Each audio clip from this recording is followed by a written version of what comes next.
and welcome back to my channel. Today I wanted to talk all about foundations and how to choose the correct one. There are so many different elements and variables involved that can be really intimidating and difficult to find the correct foundation for you. So I just kind of wanted to talk about it, give you some tricks and pointers and things like that so that hopefully you can find the right one for you. So let's just kind of dive in. The first thing I wanted to talk about is what kind of skin do you have? And I'm talking about, do you have dry skin? Do you have oily skin? Do you have combination skin? Do you have normal skin? Now that kind of seems sort of straightforward if you are familiar with what I'm talking about. Then you know, obviously, if you have dry skin, your skin's going to feel dry. If you have oily skin, your skin feels a bit oily. But for some of you, this might be new to you. You might not really know how to identify what kind of skin you have. So take a few minutes, especially like first thing when you get up in the morning, for example, when you don't have any makeup on, you haven't washed your face yet and washed off any oil or anything, you haven't applied moisturizer, so just have your skin as it normally is. Feel your skin and kind of look at your skin in the mirror. Notice, do you wake up with really oily skin? Is your face really shiny? And also think about throughout the day, how often do you have to powder? Is it a regular thing you have to keep applying more powder because your skin tends to get rather shiny? Or do you have more of like flakiness, kind of dry patches, where your skin feels just really rough and the foundation, as you apply it, kind of struggles on that area and it makes the patches and the dryness, doesn't make it really stand out, that kind of a thing. Identify if you are oily, dry, or if you're some sort of combination. Do you have areas of your skin where it's over here, say it's really dry, but in your T-zone it's especially oily. So sit down and try and figure out exactly what kind of skin issues you have that you're dealing with, because foundations can be made specifically for that. For example, if you have really oily skin, you might want to stay away from different foundations that have words such as hydrating and moisturizing, because that might just make your skin look more oily and be more of an issue for you. Whereas if you have really dry skin, products that have words such as mattifying, describing them, are just going to accentuate any dryness that you have in your skin. So really sit down and try to evaluate your skin and decide what kind of skin you think that you have. That is one aspect that's going to really help you, because if you find out, okay, I have really oily skin, and then maybe you purchase a mattifying foundation, try it out, you might notice that your foundation starts lasting longer and you don't have to apply powder nearly as much throughout the day, and that kind of a thing. So identify what kind of skin you have and then start looking for those kind of key words in different products. Another thing you want to do is, obviously, you want to decide what shade you are, and this one is difficult. First of all, they're going to normally be broken down into light, medium, and dark, or light, medium, deep, or fair, that kind of a thing. It's going to be on a range. But that part, I think, is generally pretty easy to figure out where you can identify yourself, you know, into that cluster. So once you break it down into which of those clusters you're in, normally it's going to be broken down also into warm or cool or even yellows and pinks, which is what most people, the undertones of our skin is. There are also different ones, you know, ruddy, all of that kind of a thing, but for now we're just going to go with the basics: warm, cool, and neutral. You need to figure out which one you are. That's going to be the difference between having a foundation that matches you okay and a foundation that matches you perfectly and really blends in and can help give you much more of a natural appearance. So there are a few different ways to do this. One, obviously, go into the store. Go into a makeup counter or for wherever and ask them, what color undertones do I have? What shades am I looking for here? What area should I be really aiming for? And they should be able to tell you. So that's one way, but not all of us have this option. Sometimes we kind of just have to figure it out on our own. So there's a couple of different tricks that you can try, and I am not saying these are 100% proven across the board, definitely going to give you the correct answer, but it is a starting point. It's something that you can do to kind of springboard yourself into figuring it out. One is to simply take a white sheet of paper. This is just a normal piece of computer paper, and if you know photography and setting the white balance on your camera by using something white, saying this is white, and everything else can kind of take its cue off of that, it's kind of like doing that.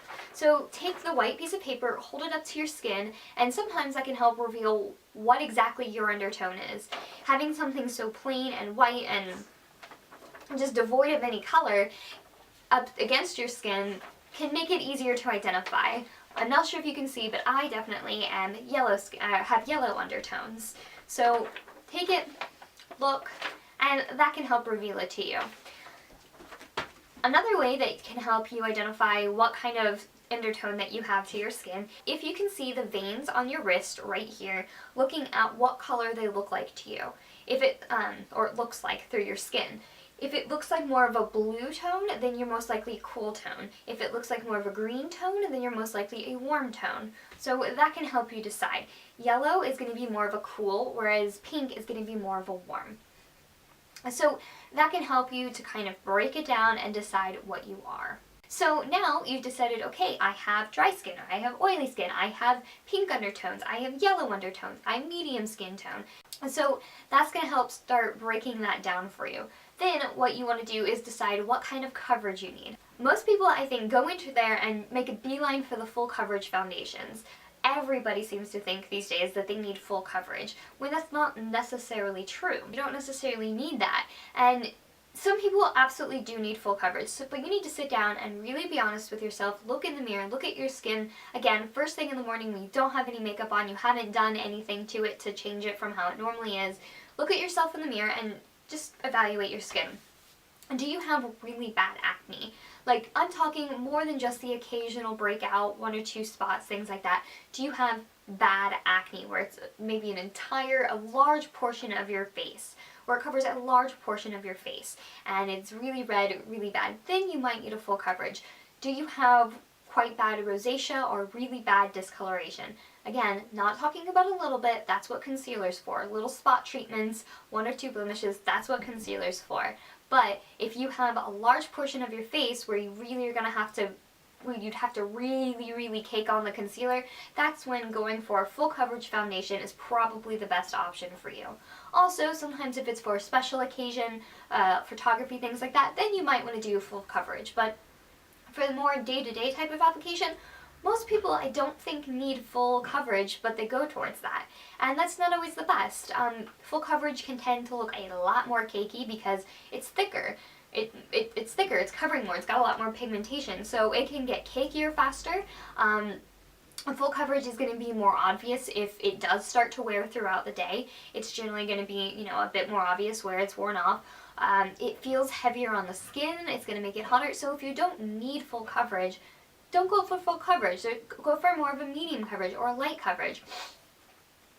If you have really good skin and all you're trying to do is just maybe even out a little bit of skin tone issues and that kind of a thing, go for a lighter medium coverage. And also keep in mind, if you're having a really bad skin day, say you wake up and you just covered in redness and whatever, if you have a sheer or medium coverage foundation, a lot of the times those can be built up into a higher coverage type of thing. So if you do have those problems every so often, get one that's buildable. So on the regular days you can have a nice sheer foundation, and at the days when you need it, you can build it up a bit more. But for the most part, you're not walking around with tons more makeup on than you need to be wearing.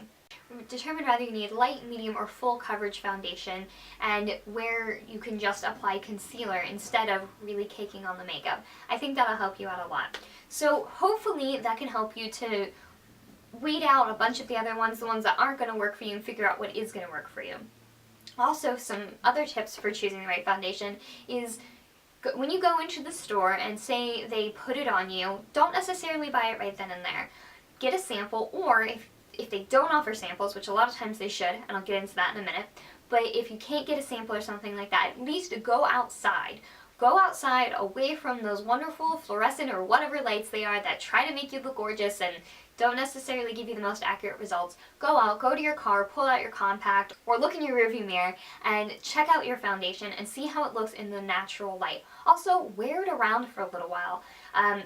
There are quite a few foundations that might oxidize on you. What that means is if you've ever put on your foundation and it looks great, matches you perfectly, you're good to go. But then, say you look at your yourself in the mirror an hour later and you are orange and it matches in no way to your skin and you're like, what the heck, how does this work? It's because it probably oxidized on your skin. That means when you put on that foundation, it mixed with the air and it mixed with the chemicals of your body and it changed color on you. So before you spend $40 on a foundation, try and wear it throughout the day and see if that color, that foundation that matched wonderfully in the store is going to actually match you for the entirety of the day, or if it's going to change 30 minutes in and make you look like you have no idea what you're doing. So make sure when they put it on you, say they test it on you, make sure you wear it throughout the day, wear it in a few different kinds of lighting, and make sure it actually looks right in all the different kinds of lighting. Also, when you're testing out foundations, don't just test it on your face, test it on your neck. Your face isn't necessarily going to be the most accurate representation of what's going to match your body. I know that my face and the rest of my body are actually a different color most of the time. My face is slightly lighter. That's because of the fact of, one, I wash my face constantly. My face gets washed with tons of different products and it gets washed at least twice a day, whereas my body I wash once a day, that kind of a thing. And also, I absolutely always have an SPF on my face. I have SPF in my moisturizers, in my primers, in my foundation, in my concealer, and I don't necessarily always put a foundation or put an SPF on the rest of my body. So your face might not be the same color as the rest of your body, but if you test it on your neck, then you're going to get the most accurate match so that everything's really going to blend well together. I'm not saying you can't also test it on your cheek, but definitely give it a go on your neck. It might help out with that issue. Now, okay, so you went into the store and you found this great foundation, but it's $40. You went outside, the lighting looks okay, you think you like it, but you're on the fence. And again, foundations are expensive these days. Ask for a sample. Most stores and makeup counters and things like that, not drugstores unfortunately, but the high-end ones will give you a sample. I know Sephora will give you, I think it's up to six samples for free, and most of the time they're really cool about it. Just go in, say, hey, I've been burned in the past by so many different foundations. Can I get a trial of this? Can I just get a little sample of this foundation? They'll put it into a little pot, and that should be good to go. I like to be able to try out a foundation 3 different ways, because if I put it on the first one and it doesn't necessarily work, I want to try a few different variables. Different things you can change to help your foundation work better maybe is try applying it with a different application, with a different way, a different brush, or using your hands, or using a sponge. Different formulas and stuff like that are going to work better with using something different. Also, I like to change up my primers. Especially if you get a sample, you don't necessarily know the ingredients of a product, and you don't know if it's water-based or oil-based or silicone-based. And say you're using a oil-based foundation and a water-based primer, you put them on your skin, that's not going to go well because oil and water don't mix. So they're going to be fighting to hold that same space. So make sure you're using like with like. If you don't know exactly what it is, make sure you're using an oil-based primer with an oil-based foundation and water and that kind of a thing. So I like to try it out 3 different ways and try out different variables. If after 3 different times I just cannot get it to look right, I'm done with that foundation. There's no formula, it just doesn't work for me. So get a sample, ask them for a sample, take it home and wear it. Try to wear it a few different times and try to wear it in different conditions. Maybe wear it at home one day and wear it out one day, that kind of a thing. See what's going to work best for you. And also might want to try different powders on top of it. Sometimes even that I found can be really effective. So definitely ask for samples. MAC gives samples, that kind of a thing. But you don't have to take them on their word. Don't be upset or scared or worried about asking for samples. That's their job, and if they have samples, if they're able to give you samples, they'll give you samples and probably won't be upset about it unless you're kind of abusing that kind of a system. Don't go in there every single week asking for a new supply of samples because they probably won't like you very much. And you definitely want to stay on your, makeup counter lady or gentleman's good side because they can help you out. They're making the recommendations. So go in, ask for samples. I know I've been living overseas for the last few years, so whenever I go back to the States, I will go into Sephora, and I got like 4 samples last time, and I ended up later, over time, buying all of them. So, okay, I have rambled long enough. There are my top tips to how to get foundation. I know foundation, I've made so many mistakes over the years. I have walked around with, orange foundation. I have walked around with like way too pink and the rest of my body is yellow. I have walked around in cake face because I was like, I have to have full coverage, just because I didn't like the fact that I had freckles and I was trying to cover that up. So every mistake that I think you can possibly make, I've made, so don't feel bad if you've been there too. But here you go. Hopefully it'll help you save a little bit of money and help you have a little bit more confidence in choosing your foundation. If you have any questions, please go ahead and don't be afraid to comment below. Either I will answer them or maybe someone else who sees it. If I can't answer it, maybe they can. Or I'll look up the answer for you. So make sure any questions that you have below, any requests that you have, do you want to know about concealers, do you want to know about blushes, What do you want to know? What can I share with you? If you have not subscribed yet to my channel, please make sure you click the little subscribe button so that you never miss a video. I put up new videos every Tuesday and Thursday, and occasionally on the weekends, you know, just because. And yeah, thank you so much for watching, and I look forward to seeing you in my next video. Bye, guys. Dog sneeze. Dogs are so weird. I'm wearing the glasses today. That is going to help really start breaking things down for you. Sorry, the dog just like right in here. Sorry, glasses are driving me crazy. My eyelashes hit my glasses and drive me nuts. Blech. Pull down your little mirror on the thingy.